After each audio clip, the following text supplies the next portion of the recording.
Hello everybody and welcome. We've got a bit of a scoop for you today because we've been given the keys to a brand new 2020 Cadillac CT4.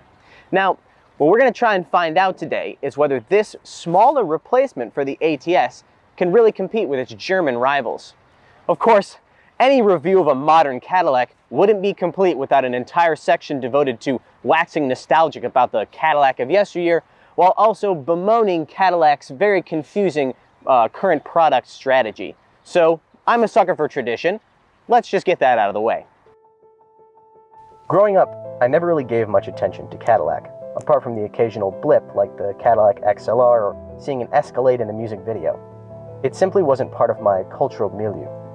It makes me wonder what it must have been like to live in the 1950s and 60s, when Cadillac was in its heyday, when your neighbor buying a Cadillac was considered an event on par with meeting a celebrity. Having said that, I've never rooted against Cadillac. In fact, now that I'm a slightly more seasoned American automotive enthusiast, I would love to see them make a resurgence. Perhaps not to the heights of the 1960s, but at least to be considered on par with their rivals from abroad. Unfortunately, I found Cadillac's product mix over the last decade or so to be completely perplexing. Their sedan lineup seemed to compete with cars that didn't exist, being either too big or too small to compete with traditional rivals from Germany.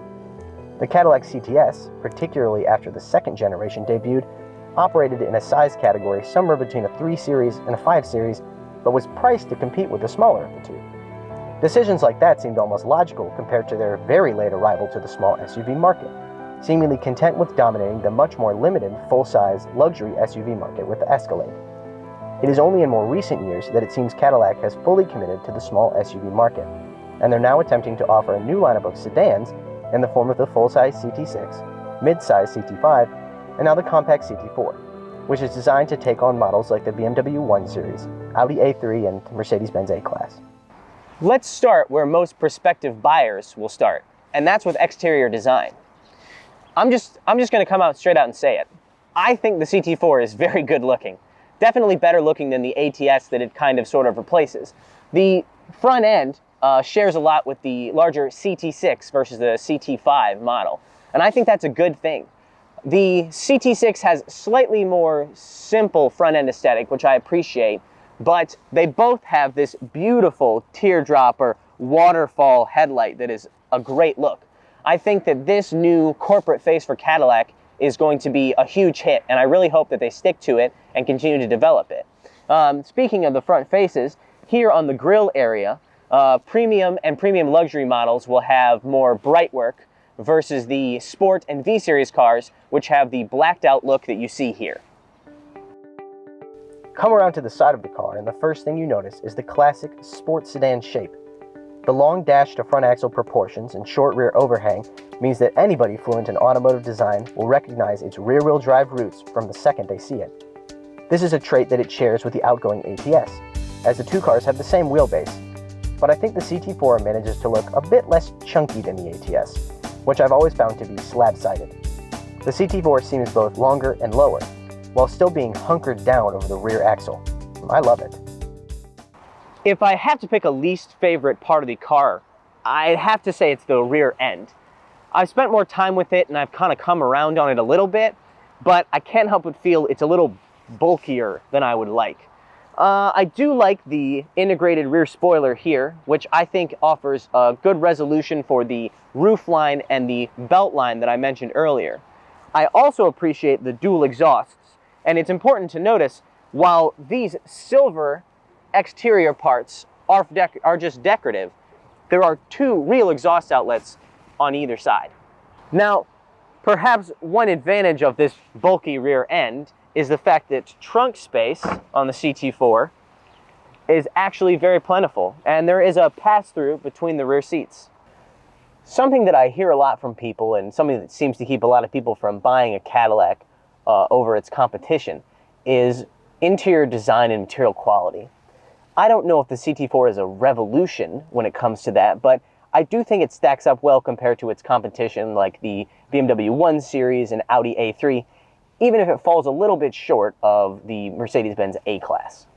It's an attractive design that leans more towards the traditional, foregoing the full LCD gauge cluster of the A-Class in favor of a kind of hybrid setup that uses small screens but real needles that seem to float inside dual gauge pods.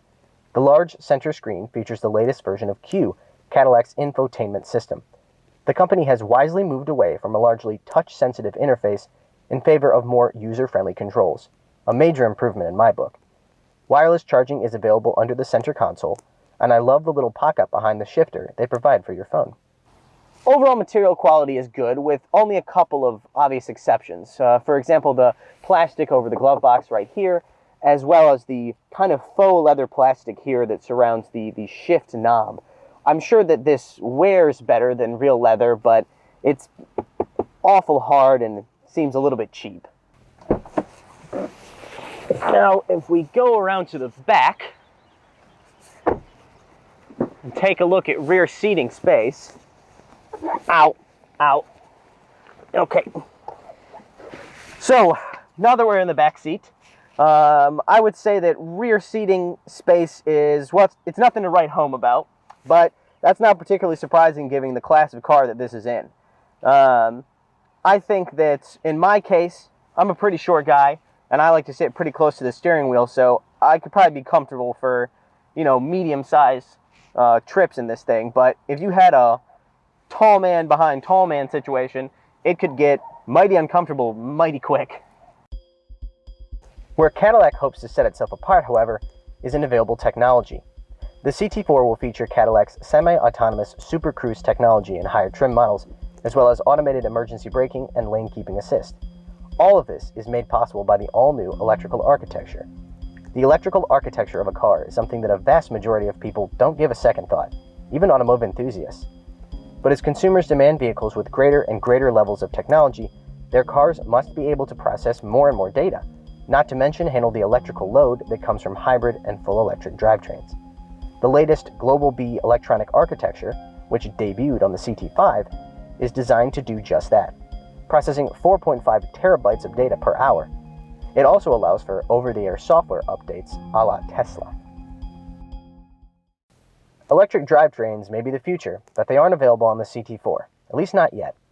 No, the CT4 line makes do with a series of turbocharged 4-cylinder gasoline engines. The base engine, as seen fitted in this car, is a 2-liter turbocharged 4-cylinder that makes 237 horsepower and 258 pound-feet of torque. Power is sent to the rear wheels courtesy of an 8-speed automatic transmission.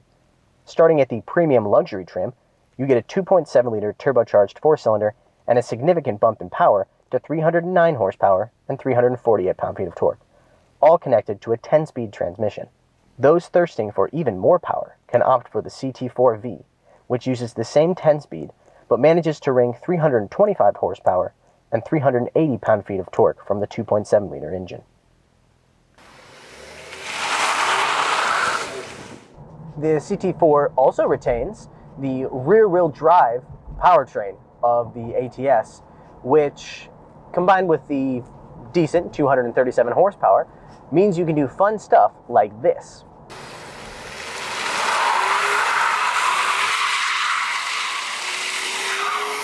Yeah, I know, I probably don't have a future in Formula Drift, but I think you get the point. It's very fun to drive. The ATS was known for having one of the best chassis in its class in terms of grip, steering feel, turn-in, all of that, thanks in part to its 50-50 weight distribution. Well, the CT4 has retained that 50-50 weight distribution, and as far as I can tell, it's managed to retain pretty much all the great handling characteristics of the ATS as well. On top of that, it certainly seems as though they've been able to add in some comfort. The ATS was always a little bit stiffer, a little bit harder riding than its competitors, but the CT4 driving around town is incredibly comfortable. The only thing that I can see is that the new 2-liter engine is definitely down on power compared to the old one. That's not, especially surprising. It's now in a smaller size category in a cheaper class, so it doesn't need the big 272 horsepower number. But the 0 to 60 time does suffer. This one is about 7 seconds versus low 6s for the old ATS. Speaking of that engine, I'm afraid that the new 2-liter doesn't offer much in the way of audio pleasure. I find it to be pretty, how to put it, well, it's not nice. Just kind of sounds like a general standard 2-liter engine. I'm not really sure why they decided to pump more of that sound into the cabin through the speakers. But the reality is that the engine was never really the star of the ATS line, except for maybe the ATS V. It was really all about the chassis, and like I said, it's managed to retain a vast majority of the driving pleasure that the ATS had with a little bit of added comfort. Under these circumstances, it's hard to tell if the CT4 has actually sacrificed some of the raw handling prowess of the ATS at the altar of low-speed comfort. Let's assume for argument's sake that that's exactly what Cadillac has done. Would that really be a good idea? I think the answer is yes. You see, the ATS might have been a better handling car than its competitors, but that didn't mean much to a lot of prospective buyers. I'm sure you're aware that most test drives don't include mountain roads. They're 10 to 15 minute trips around the block, so people really only have time to see how the car handles at low speeds and over bumps in the road.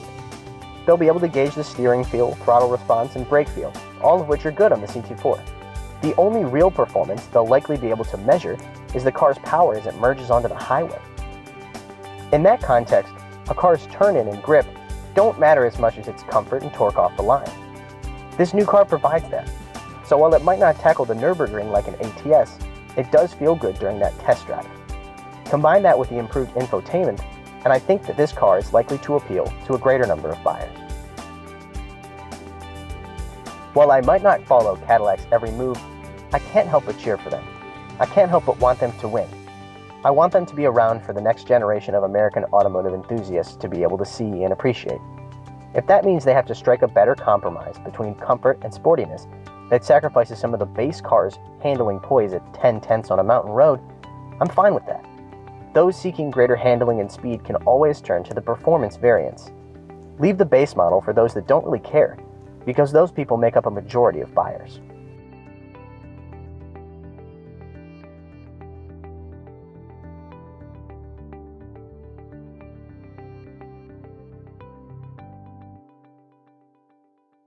All right, that's our review of the brand new 2020 Cadillac CT4. Thanks to Cadillac for lending us the car, and thanks to you for watching. Bye-bye.